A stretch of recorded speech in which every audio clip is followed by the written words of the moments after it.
আসসালামু আলাইকুম। আজ দেখাবো সিলভার কুইনে গুটি কলম করে কিভাবে চারা করা যায় সেই পদ্ধতি। সিলভার কুইন কাটিং থেকে চারা করা যায় না, তাই কলম করতে হয়। প্রথমে কিছু ডাল ছাঁটাই করে নিব, তারপর যে ডালটাতে গুটি করব সেই ডালটার বাকল গোল করে চারপাশে রাউন্ড করে কেটে দিব। এভাবে গোল করে চারপাশে বাকলটা কেটে নেবেন। এক পাশ হয়ে গেলে তার 1 ইঞ্চি দূরত্বে আরেকটা গোল রাউন্ড করে কেটে নিব। তারপর মাঝখানের বাকল তুলে ফেলব। সুন্দর করে তুলতে হবে যাতে কোনো সবুজ অংশ না থাকে। আপনারা হাত দিয়েও তুলতে পারেন, আবার ছুরি দিয়েও তুলতে পারেন। এরপর ডালটা চেঁচে পরিষ্কার করে নেব যাতে কোনো সবুজ অংশ না থাকে। সবুজ অংশ থাকলে শিকড় আসবে না।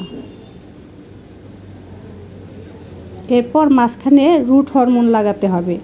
আমার কাছে এখন রুট হরমোন নেই, তাই অ্যালোভেরার জেল লাগিয়ে নিচ্ছি। একটা অ্যালোভেরার ডাল কেটে তার মাঝখানের জেলটা এখানে লাগিয়ে দিব। অ্যালোভেরার ডাল ওই রুট হরমোনের মতোই কাজ করে। এরকম করে একদম ঘষে ঘষে লাগিয়ে দিবেন জেলটা। এরপর কাদা মাটি দিয়ে কাটা অংশে লাগিয়ে দিব। একদম চেপে চেপে লাগাতে হবে যেন কাটা অংশে ভালো করে লেগে থাকে, কোনো ফাঁকা না থাকে। হাত দিয়ে চেপে চেপে সুন্দর করে লাগাবেন। এরপর একটা পলি দিয়ে সুন্দর করে রাউন্ড করে বেঁধে দিবেন। দুই পাশে শক্ত করে বেঁধে দিতে হবে যাতে কোনো বাতাস ভিতরে ঢুকতে না পারে, বাতাস বা পানি ভিতরে ঢুকতে না পারে।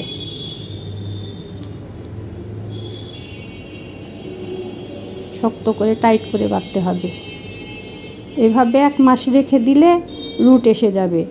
রুট যখন হলুদ কালার হবে তখন ডালটা কেটে নিয়ে টবে লাগিয়ে দিলেই হবে। টবে লাগিয়ে কিছুদিন ছায়ায় রেখে দিবেন। তারপর যখন নতুন কুশি আসবে তখন এটাকে রোদে দিবেন। আমার ভিডিওটা ভালো লাগলে একটা লাইক, কমেন্ট, শেয়ার করে দিবেন যেন আপনাদের জন্য আরও ভালো কিছু করতে পারি। পাশে থেকে সব সময় উৎসাহ দিবেন।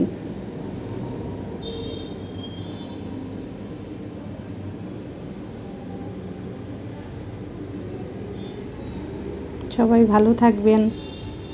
ধন্যবাদ সবাইকে ভিডিওটা দেখার জন্য।